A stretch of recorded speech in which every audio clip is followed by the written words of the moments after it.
Yun, we are back again guys. Doon sa mga nagtatanong na kung meron tayong ibon ni Boss Saldi na ibang bloodline doon sa mga sinabi ko dati, ito po yung iba. Pero mayroon pa to, may mga iba pang bloodline, pero ito yung hinanap ng tropa. Ito breeder na ginagamit ko. Gagamitin ko pa lang pala 722 cross kay Marley. Yan, blue bar siya. Dahil si Marley ay blue bar, yan, mas mataas ang dugo niya ng tingin ko. Plus hen, ito yun. Mas papakita ko yung kapares nito.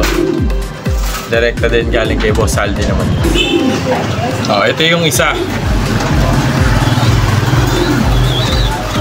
Ito yung bulag.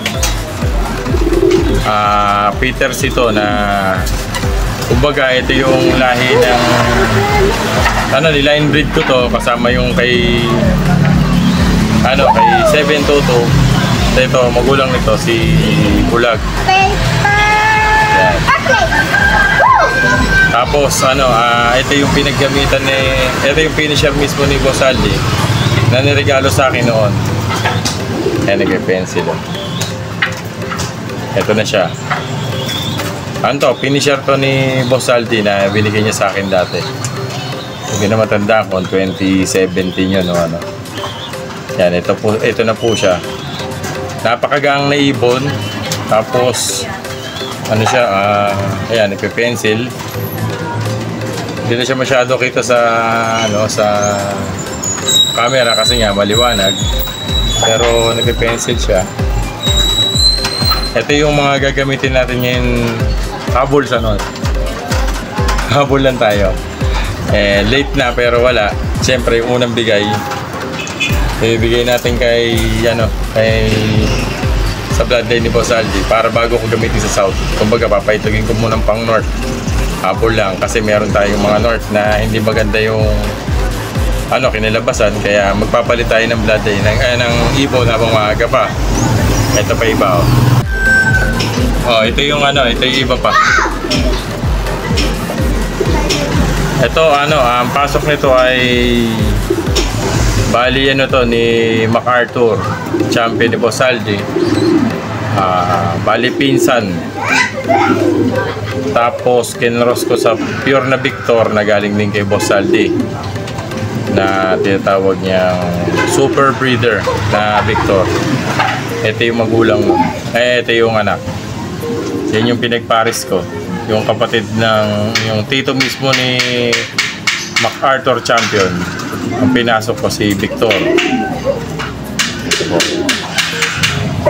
Marami pa to. May mga ilan na lang ako pinakita, pero marami ring ibon na maganda. Ngayon lang natin sila gagamitin. Tapos meron din tayong yung isa pa maganda, yung Viberman ni Boss Saldi na cross sa cross ko sa sa bulag cross Victor niya na finisher din niya ng south. Kaya yun ang nagiging basihan natin, yung mga ibon na yun. Tapos ito pa yung isa. Yan. Ito naman ay lahi ito nung na-auction sa in-auction ni Boss Saldi dun sa kay Kuya Noli. Ayan binayaran, tapos binayaran tropa ko, tapos na-stock sa akin, nagamit ko muna. Ito yung anak.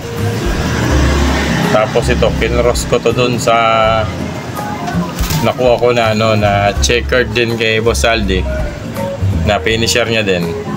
Halos lahat naman na bibigay sa atin doon puro finisher, anak ng mga winner, kasi di naman siya nagbibigay ng ibang bloodline. Yun at yun lang din naman. Ang pinagkaiba lang, marami siyang mix na pinagpasukan. Ito maganda to. Ito yung tingin ko siya sa pinakamagandang na breed ko doon, kasi medyo maganda nilaban ng anak nito. Mayroon pa lang isang anak to na nailaban ko. Siya 4 months 5 months derby, napakagaling na ibon. Pinapos lang nung Tacloban. anak at palogan. Pero andito, yun, lalo na sa Macaco. Marami pa, napakadami. Ang gaganda ng ibon ngayon. Kasi ano ito yung pinagbasaan natin. Nagtabi na tayo ng panlaban natin sa susunod na taon. Ngayon tayo gagamit mga pure saldi na nakuha natin kay Boss Saldi. Kaya ayun, na tayo, try lang try, ganun talaga, winner to winner, tas ganun lang. Kaya tuloy-tuloy lang, gagamitin natin siya sa south. Actually meron tong may inakay ito, susuksukan ko ng north. Ang pinaganoan nito, yung isa niyang anak, isang itlog, pinayaya ko. Yan, ito pa siya ngayon. Ngayon may itlog, wala pa siyang itlog, yung pares niya. Ang pares nung isa ay napakaganda. Winner din yung magulang nun, pati yung kapatid nung winner din. Sa mismong kalaing natin at mga katropa natin na naglipad. Ayan o. Ito yung nilabas ko dahil gusto nilang makita kung ano yung hawak natin. Marami po ito. Siguro kung hindi mga 12 or 15 na ibon na magkakaiba na bloodline, magkakaiba ng pasok. Pero halos direkta natin lahat nakuha. Kaya ito. O paano mga classmate, papakita ko sa inyo sa susunod yung iba. Yun, magaganda talaga. Swerte lang ang kulang. Saka sipag pa. Kasi minsan may time na hindi nakakapagbantay ng ibon at kasi marami rin tayong ginagawa. Okay. O paano mga classmate, balik na lang tayo sa susunod. Update ko lang yung tropa na gusto makita yung ibon. Ayan, meron siguro kung 2, 4, 6, 8, 10, 12 pairs na puro Boss Saldi ang pasok. Tapos mga 12, o tama, mga 12 kasama yung nasa taas. O paano mga classmates, salamat!